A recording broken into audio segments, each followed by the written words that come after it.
নিজের এলাকা ছেড়ে এসে এখানে আমরা যতই ভালো থাকি না কেন, বাবাটার এইরকম মন খারাপ দেখলে আমারও খুব খারাপ লাগে, আমারও মনটা যেন খারাপ হয়ে যায়।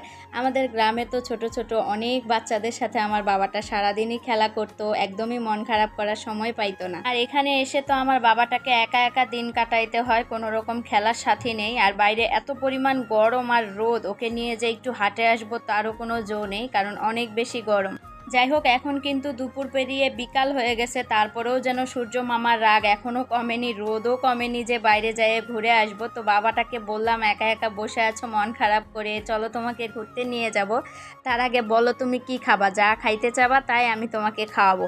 তো ও বললো ও নাকি শরবত খাবে, তাই এক গ্লাস শরবত বানিয়ে দিয়ে এই যে চলে আসলাম পাঁপড় ভাজতে। ভাবলাম যে বিকালবেলাটা পাঁপড় ভাজা খাই। এমনিতেও পাঁপড় ভাজা আমাদের মা ছেলের খুবই পছন্দ, তবে ওর বাবা খাইতে চায় না, কারণ ওর নাকি গ্যাস করে। যাই হোক, আলুর পাঁপড় কিন্তু আমাদের সবারই খুব পছন্দ, তবে এখানে তো আলুর পাঁপড় পাওয়াই যায় না, যদি কোথাও মেলা বসে তবে হঠাৎ করে পাওয়া যায়, আর তাছাড়া কিন্তু সারা এলাকা খুঁজে আসলেও আলুর পাঁপড় পাওয়া যায় না।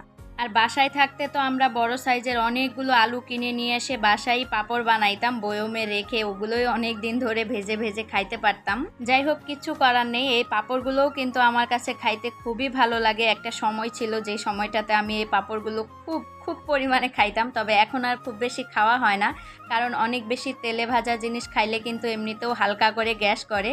তো পাঁপড় ভাজা খেয়ে দিয়ে আমরা চলে আসলাম ঘুরতে। বাবাটা যেহেতু একা একা বোর হচ্ছিল বাসায়, তাই ভাবলাম ওকে সিরাজগঞ্জ হার্ট পয়েন্ট থেকে ঘুরিয়ে নিয়ে আসি। আর এই জায়গাটা আমার কাছে এত বেশি ভালো লাগে, আমার বাবাটাও কিন্তু এখানে আসলে অনেক বেশি খুশি হয়ে যায়। কিছুক্ষণ আগেও তো বাবাটা বাসায় মন খারাপ করে জানালার গ্রিল ধরে বসেছিল, আর এখন দেখেন কত আনন্দ করতেছে, ও যেন আমাকে পাত্তাই দিতেছে না, ও ওর মতো করে আনন্দ করতেছে, ঘুরতেছে। আর সন্ধ্যাবেলার আকাশটা সহ নদীর পাড়টা দেখতে কিন্তু খুব বেশি ভালো লাগতেছে। এটা হচ্ছে যমুনা নদীর পার, আর এই হচ্ছে যমুনা নদী। তো আমার বাবাটা তো উপরে ঘুরতে ঘুরতে এই যে নিচে চলে গেছে, তাই আমিও ওর পিছে পিছে আস্তে আস্তে করে নিচে নামতেছিলাম। ও যে এতটা পরিমাণ খুশি হয়ে যাবে আমি তো ভাবতেই পারিনি, ওকে নিয়ে আসে যেন আমি ধন্য হয়ে গেলাম, কারণ সব সময়ের জন্য ওর খুশিতেই আমার খুশি, ও ভালো থাকলেই আমি ভালো থাকি। আর এখানে এসে ওর আনন্দে দেখে তো আমারও আনন্দ লাগতেছিল।